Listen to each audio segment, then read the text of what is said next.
You know how Thanos is all like dreaded, run from it, destiny rise, all the same? I'm pretty sure he was talking about me having to review this movie.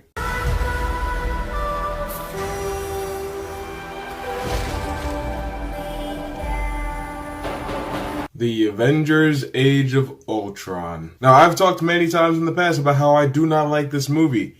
And I finally get to tell you why. So strap in and put on your Daft Punk helmets. We're going deep. Alright, so plot first. Plot of this movie's stupid.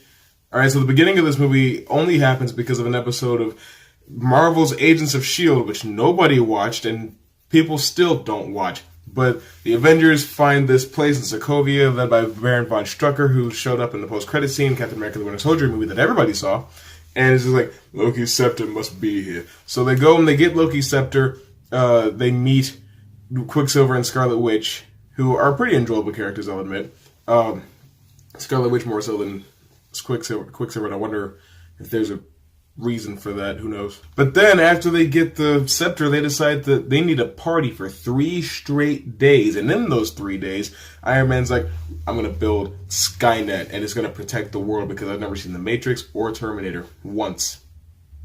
Or even Smart House. And what is this super advanced AI world bodyguard called? Well, Ultron, of course. Didn't you see the title of the movie? Point is, Ultron immediately goes rogue and decides he needs to wipe out the world. Pretty standard stuff. But he doesn't do anything that you would expect an AI to do. He doesn't, I don't know, awaken all the machines on the planet and have them overthrow their human slave masters. He doesn't do anything with nuclear launch codes. But they explain that later on, I guess. I'll be fair. But he doesn't do anything with the Avengers tech. He doesn't do anything with the water supply or any of the electronically controlled systems on the planet. What he decides to do is magnetically lift a city off the ground and drop it back down to the surface of the planet like a meteor to wipe out humanity. And why does he do this? Because he thinks a lot about meteors. The purity of them. And what best way to do that? Well, probably with stolen Wakandan vibranium.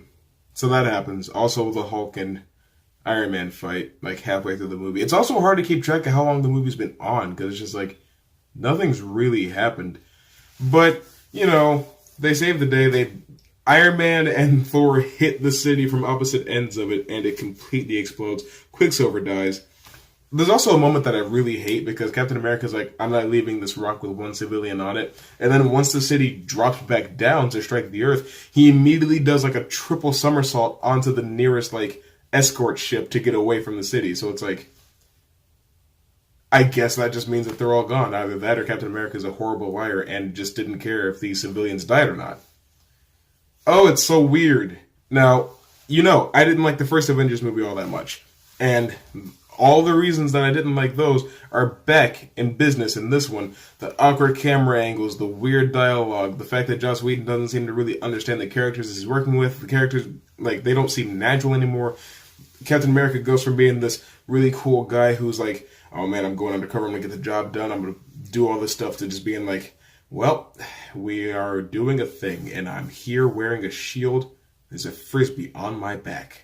Also, Vision has the Mind Stone because they didn't know what to do with it. The Mind Stone, for some reason, was in Loki's scepter because they were just like, well, Infinity Stones. Infinity War is coming in 3 years. We need to do something about this. There's also a sequence in the middle of where Wanda, Scarlet Witch, gives all the characters visions, and it's like a commercial for different upcoming movies, but they don't do it. She doesn't do it to Hawkeye, because Hawkeye was mind controlled in the last movie. Funny jokes, ha ha ha ha ha. And when I say weird camera angles, let me tell you what I mean. You know how sometimes when I move around, my camera will like adjust to follow my movements? I don't know if it's doing it right now, but they did that same thing with the Hulk's face at a certain point. Like, he's like right up in the camera, and he's like moving around and stuff, and the camera is just and I'm just like, is he wearing a GoPro? No? Then the camera doesn't need to be following his facial movements from that close. Ultron's motivation doesn't make any sense. I mean, he's an interesting enough villain. James Spader does a fantastic job with the voice acting and the mocap. He's like, you're all just puppets, tangled in strings. And it's interesting to see because James Spader is a great actor. But it's almost like nobody else is giving any kind... It's like it feels like a non-movie. Nothing in it feels like it's written. Well, I guess it feels overly scripted because of how stiff the dialogue is. Also, Bruce Banner and Black Widow have a romantic subplot, and Hawkeye has a farmhouse that he'd never mentioned before. Even though he was pretty sure he was going to die in the fight against the Chitauri in the first Avengers movie. This movie also tries to be dark in some places, but not like good dark, like DC dark. And also trying to be funny. Tone deaf is what I'm looking for. This movie's tone deaf. I also hate the way Quicksilver died. I'm sorry, you cannot kill a speedster by shooting him with bullets that he is faster than. That would be like if I was killed by being fatally struck by a rolling bottle.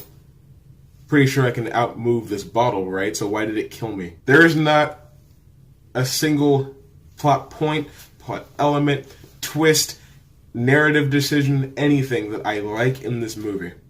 Except for the vision of like the Avengers dead surrounding Tony. That was pretty cool, but only because Infinity War delivered on that. So it's really not even...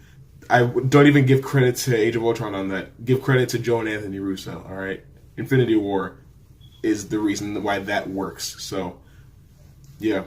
And this movie's weird all the way up until the end credits. There's like a weird CGI styue of the final battle, and it zooms in on every character and tells you the actor's name. And it's just like... I get stylish and stylistic choices, right? That I'm an Edgar Wright fan. Of course I understand something like that.